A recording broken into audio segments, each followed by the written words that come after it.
Hi, എല്ലാവർക്കും പുതിയൊരു വീഡിയോയിലേക്ക് സ്വാഗതം. ഇന്നത്തെ നമ്മളെ വീഡിയോ ഹോണറിന്റെ അടുത്തൊരു ഫോണിനെ കുറിച്ചാണ്. ഹോണർ X7 എന്ന് പറയുന്ന ഒരു ബഡ്ജറ്റിൽ വരുന്ന അടിപൊളി ഒരു ഫോണാണിത്. അപ്പോൾ അതിൻ്റെ ഒരു വിശേഷമാണ് നമ്മൾ ഈ ഒരു വീഡിയോയിൽ കൂടെ കാണാൻ പോകുന്നത്. അപ്പോൾ ഈ ഒരു ബോക്സ് ഞാൻ ഓൾറെഡി ഓപ്പൺ ചെയ്തതാണ്. നമുക്കൊന്നും കൂടെ ഓപ്പൺ ചെയ്തിട്ട് ഇതിൻ്റെ ബാക്കിയുള്ള കാര്യങ്ങളൊക്കെ നോക്കാം. ബോക്സ് ഓപ്പൺ ചെയ്യുമ്പോൾ തന്നെ ഫോൺ തന്നെ ഉള്ളത്. ഇത് കൂടാതെ ബോക്സിൽ എന്തൊക്കെയാണ് വരുന്നതും കൂടെ നോക്കാം. ഇത് കൂടാതെ ബോക്സിൽ ചെറിയൊരു ബോക്സ് കാണാം. ഈ ബോക്സിനകത്തായിട്ട് സിം എജക്റ്റ് ചെയ്യാനുള്ള ടൂളും പിന്നെ ബാക്ക് സൈഡിൽ ഇടാൻ പറ്റുന്ന ഒരു സിലിക്കോൺ കവറും കിട്ടുന്നുണ്ട്. പിന്നെ fast charging adapter, type C charging cable, ഇതിൻ്റെ കൂടെ നമുക്ക് ഇയർഫോൺ കിട്ടുന്നില്ല. അപ്പോൾ ഇത്രയാണ് ബോക്സിൽ വരുന്ന ആക്സസറീസ്. അപ്പോൾ ഇതാണ് നമ്മളെ ഹോണർ X7 എന്ന് പറയുന്ന മോഡല്. അത്യാവശ്യം നല്ലൊരു ഭംഗിയുള്ള മോഡൽ തന്നെയാണ്. എൻ്റെ കയ്യിൽ വരുന്ന ഈ ഒരു വേരിയന്റ് 4GB റാമും 128GB ഇന്റർണൽ സ്റ്റോറേജുമുള്ള ഒസിയൻ ബ്ലൂ എന്ന് പറയുന്ന കളറാണ്. ഇത് കൂടാതെ titanium silver, mid night black എന്ന കളറിൽ ഇത് അവൈലബിൾ ആണ്.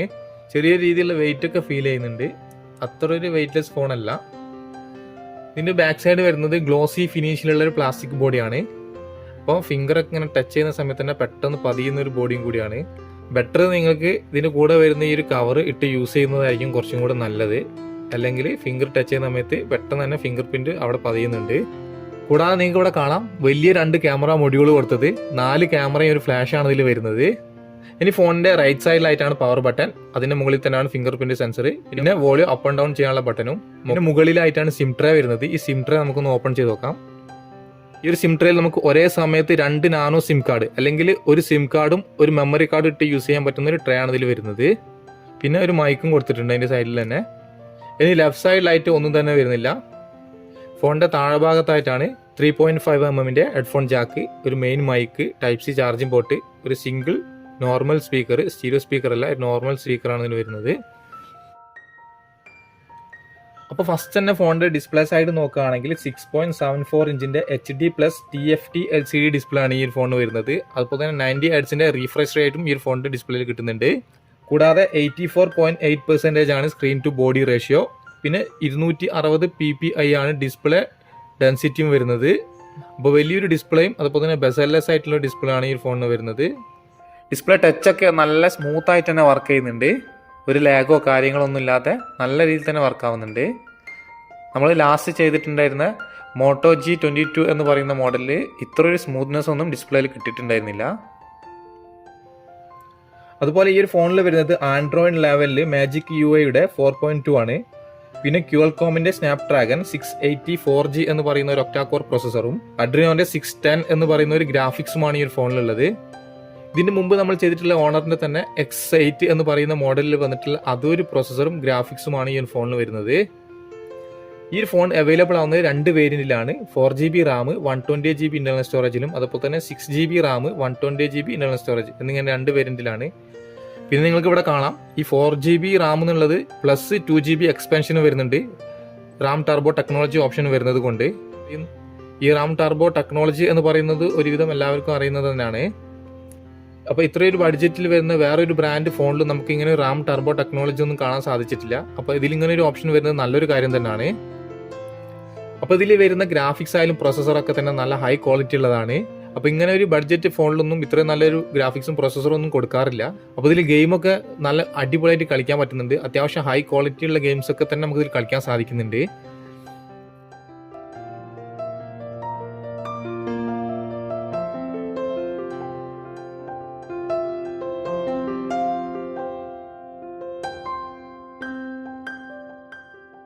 ഇനി ഫോണിന്റെ ക്യാമറ സൈഡ് നോക്കുകയാണെങ്കിൽ ഇതിൽ വരുന്നത് 4 ക്യാമറ ആണ്. ഇതിൽ വരുന്ന മെയിൻ ക്യാമറ നോക്കുകയാണെങ്കിൽ 48 മെഗാപിക്സലിലെ f1.8 അപ്പേച്ചർ വാല്യുള്ള ക്യാമറ ആണ്. അതുപോലെ തന്നെ 5 മെഗാപിക്സലിലെ f2.2 അപ്പേച്ചർ വാല്യുള്ള ഒരു അൾട്രാ വൈഡ് ക്യാമറയും 2 മെഗാപിക്സലിലെ ഒരു മാക്രോ ക്യാമറ, അതുപോലെ തന്നെ 2 മെഗാപിക്സലിലെ ഒരു ഡെപ്ത് സെൻസർ, അങ്ങനെയാണ് ഇതിൽ ക്യാമറകൾ വരുന്നത്. ഇതിൽ ഫോട്ടോ ഒക്കെ എടുക്കുന്ന സമയത്ത് ഒരു ആവറേജ് ക്വാളിറ്റിയാണ് നമുക്ക് ഇതിൽ ഫോട്ടോയിൽ കാണാൻ സാധിക്കുന്നത്. ഇനി ക്യാമറയിലുള്ള ഓപ്ഷൻസ് നോക്കുകയാണെങ്കിൽ അപ്പേച്ചർ മോഡ് വരുന്നുണ്ട്, നൈറ്റ് മോഡ്, പോർട്രേറ്റിൽ ബ്യൂട്ടി ആൻഡ് ബൊക്കെ. അപ്പോൾ ഇതിന് മുന്നേ നമ്മൾ ചെയ്തിട്ടുള്ള X8ലും X9ലൊക്കെ ഉള്ള അതേപോലെ തന്നെ ക്യാമറയിലുള്ള ഓപ്ഷൻസ് വരുന്നത് ഫോട്ടോയിൽ മാക്സിമം സൂം ചെയ്യാൻ പറ്റുന്നത് 8x. അപ്പോൾ തന്നെ അതിൽ AI ഓപ്ഷൻ വരുന്നുണ്ട്, ഫിൽറ്റർ മോഡ് വരുന്നുണ്ട്, പിന്നെ വീഡിയോ നോക്കുകയാണെങ്കിൽ 8x വരെയാണ് സൂം ചെയ്യാൻ പറ്റുന്നത്. ഇതിൽ ബ്യൂട്ടി ഓപ്ഷൻ വരുന്നുണ്ട്. വീഡിയോയിൽ നമുക്ക് മാക്സിമം എടുക്കാൻ പറ്റുന്ന വീഡിയോ റെസൊല്യൂഷൻ എന്ന് പറയുന്നത് ഫുൾ HD 30 ഫ്രെയിം പെർ സെക്കൻഡിലാണ്. പിന്നെ ഈ ഒരു ഇങ്ങനെയുള്ള ബഡ്ജറ്റ് ഫോണുകളിലൊക്കെ തന്നെ നമ്മൾ മുമ്പ് പറഞ്ഞിട്ടുള്ളത് പോലെ തന്നെ ഈ ഒരു 4K വീഡിയോ റെസൊല്യൂഷൻ ഒന്നും വരാറില്ല. അപ്പോൾ എന്തെങ്കിലും അതേപോലെ തന്നെ 4K റെസൊല്യൂഷൻ ഒന്നും കൊടുത്തിട്ടില്ല, ഫുൾ HD മാത്രമാണ് വരുന്നത്. മോഡ് എന്ന് പറയുന്ന ഓപ്ഷനിൽ പോയി കഴിഞ്ഞാൽ പ്രോ മോഡ്, പനോരമ, HDR, അതുപോലെ തന്നെ time lapse, stickers, super macro, high res എന്ന് പറഞ്ഞിട്ടുള്ള ഓപ്ഷൻസ് ഇവിടെ കാണാം. ഇനി ഫോണിൻ്റെ സെൽഫി ക്യാമറ നോക്കുകയാണെങ്കിൽ 8 മെഗാ പിക്സലിൻ്റെ f2.0 അപ്പേച്ചർ വാരിയുള്ള ഒരു ക്യാമറയാണ്. അപ്പോൾ സെൽഫി ക്യാമറ ഫോട്ടോ എടുത്ത സമയത്ത് അത്യാവശ്യം നല്ല ക്വാളിറ്റി തോന്നി.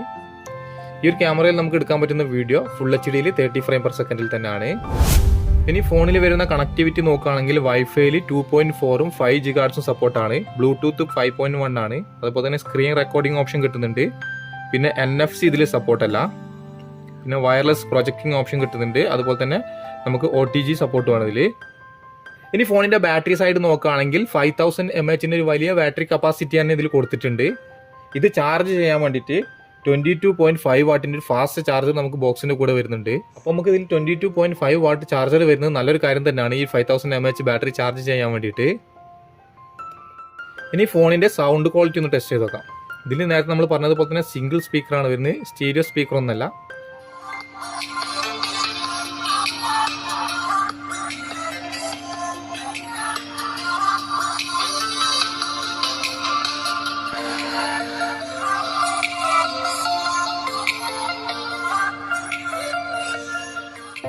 അപ്പോൾ ഈ ഒരു സൗണ്ട് കേട്ട സമയത്ത് മനസ്സിലായിട്ടുണ്ടാവും, നല്ല ലൗഡ് സൗണ്ട് അല്ല, എന്നാൽ നല്ല ലോ സൗണ്ട് അല്ല, ഒരു ആവറേജ് സൗണ്ട് നമുക്ക് ഈ ഫോണിന്റെ സ്പീക്കറിൽ കിട്ടുന്നുണ്ട്.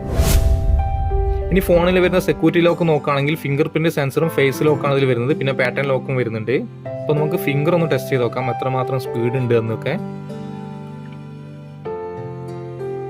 വളരെ സെക്കൻഡ് കൊണ്ട് തന്നെ സെൻസ് ആയിട്ട് വരുന്നത് കാണാം നിങ്ങൾക്ക് ഇവിടെ.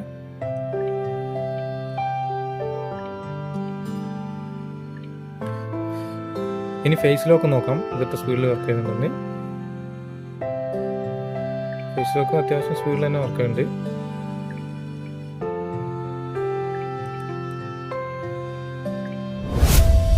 ഇനി ഫോണിന്റെ പ്രൈസ് നോക്കുകയാണെങ്കിൽ UAE വരുന്നത് 4GB and 128GB 649 ദിർഹംസും അതുപോലെ 6GB and 128GB 729 ദിർഹംസുമാണ്. ഇന്ത്യയിൽ 4GB and 128GB എക്സ്പെക്ട് ചെയ്യുന്ന പ്രൈസ് 12,999 രൂപയാണ്. ഈ ഒരു ഫോണിന്റെ കുറവായിട്ട് തോന്നിയത് ഫുൾ HD ഡിസ്പ്ലേ ഈ ഒരു ഫോണിന് കൊടുക്കായിരുന്നു. ഇതിൽ വീഡിയോ കാണുമ്പോൾ HD TFT ഡിസ്പ്ലേ ആണ് ഇതിൽ വരുന്നത് എന്ന് നമുക്ക് തോന്നില്ല. ഒരു ഫുൾ HD IPS ഡിസ്പ്ലേന്റെ ഒരു ക്വാളിറ്റി നമുക്ക് ഈ ഒരു ഡിസ്പ്ലേയിൽ കിട്ടുന്നുണ്ട്. ഇതിൽ വരുന്ന ക്യാമറന്റെ ഒരു പെർഫോമൻസ് നോക്കുകയാണെങ്കിൽ ഒരു 50% മാത്രമേ നമുക്ക് പറയാൻ പറ്റുള്ളൂ. ഒരു ലോ ലൈറ്റിലൊക്കെ നമുക്ക് വളരെ കുറഞ്ഞിട്ടുള്ള ഒരു പിക്ചർ ക്വാളിറ്റി ഒക്കെയാണ് ഇതിൽ കിട്ടുന്നുള്ളൂ. ഈ ഫോണിന്റെ ബാക്കിയുള്ള ഫീച്ചേഴ്സ് ഒക്കെ നോക്കുകയാണെങ്കിൽ തന്നെ അത്യാവശ്യം നല്ല ക്വാളിറ്റിയിലാണ്. പ്രൊസസ്സറും ഗ്രാഫിക്സും പിന്നെ ഡിസ്പ്ലേന്റെ സൈസും 90 Hz റീഫ്രഷ് റേറ്റ് നമുക്ക് ഈ ഒരു ഫോണിന്റെ ഡിസ്പ്ലേ കിട്ടുന്നുണ്ട്. പിന്നെ റാം ടർബോ ടെക്നോളജി ഓപ്ഷൻ വരുന്നുണ്ട്. അതുപോലെ ബാറ്ററി ആൻഡ് ചാർജിങ് സൈഡ് നോക്കിയാലും ഒക്കെ തന്നെ നല്ല ക്വാളിറ്റി ഉള്ളതാണ് നമുക്ക് ഇതിൽ വരുന്നത്. ഇത്രയാണ് നമ്മളെ Honor X7 എന്ന് പറയുന്ന മോഡലിന്റെ അൺബോക്സിംഗ് ആൻഡ് റിവ്യൂ വീഡിയോ ഇഷ്ടപ്പെട്ടിട്ടുണ്ടെങ്കിൽ ലൈക്ക് ചെയ്യുക, ഷെയർ ചെയ്യുക. അതുപോലെ തന്നെ എന്തെങ്കിലും ഈ ഒരു ഫോണിനെ കുറിച്ച് കൂടുതൽ അറിയണം എന്നുണ്ടെങ്കിൽ നിങ്ങൾക്ക് കമന്റ് ആയിട്ട് ചോദിക്കാവുന്നതാണ്. അപ്പോൾ ഇതുവരെ നിങ്ങൾ എൻ്റെ ചാനൽ സബ്സ്ക്രൈബ് ചെയ്തിട്ടില്ലെങ്കിൽ എത്രയും പെട്ടെന്ന് സബ്സ്ക്രൈബ് ചെയ്ത് സപ്പോർട്ട് ചെയ്യുക. അപ്പോൾ പുതിയൊരു വീഡിയോ ആയിട്ട് കാണുന്നത് വരെ ബൈ.